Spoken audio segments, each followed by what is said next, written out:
Well, howdy, folks. You there? How you doing? Hey, some folks been asking me to go ahead and put up a couple videos of how-tos and whatnot. And believe me, I learned from a lot of folks online and, of course, a lot of reading and a lot of YouTube stuff. But nothing's ever pertaining directly to these motorcycles.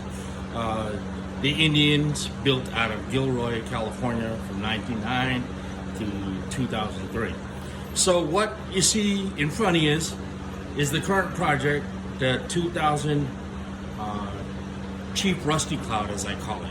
It's been sitting out for about 10 years. The owner neglected it, then he passed away, but in his will he gave it to a nice couple here in Arizona, and they've asked for me to bring it back to life. So I'm doing it. All right, so what I ended up being a problem with yesterday, and I posted quite a bit about it, which was trying to break loose the transmission shock nut, which is this monster down here. Okay. Let's see. I'll get better at this, I promise. That bad boy. Okay, so anything I saw on the internet, because I do that a lot, it showed people grinding away, cutting at it, then using a chisel and whatnot. Now, I could have done the same thing, but because I am replacing the pulley and the nut and replacing all the seals in the transmission, that's the reason why I'm doing all this work.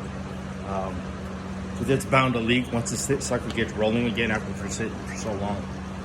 Anyways, I ended up ordering the proper tool to hold the sprocket in place, which is this rascal right here. I don't know if you can see it. I'll put a link to it in the comments. This mother right here, this holds it in place. Okay? I don't know if you were able to see that. Okay, so I tried to break it loose with the gun again, and that didn't work.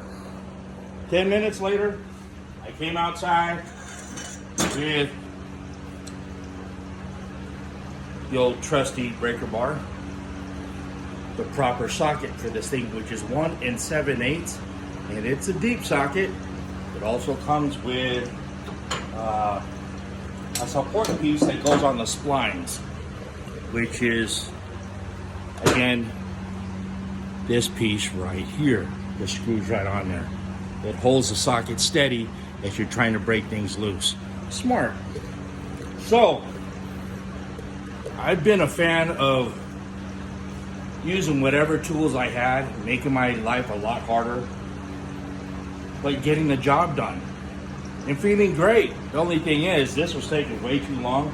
I spent $54 last night on Amazon to order the pulley holder, and I had this done in like 10 minutes, so it's ready to spin right off. I'm not going to bore you with that, but I will show you later me changing the seals of what's required on the Revtech transmission. Luckily, this is not a Harley transmission, so we don't have to worry about removing that race. That's all been resolved with this Revtech tranny. Anyways, have a good night, folks. Talk to you later. Adios.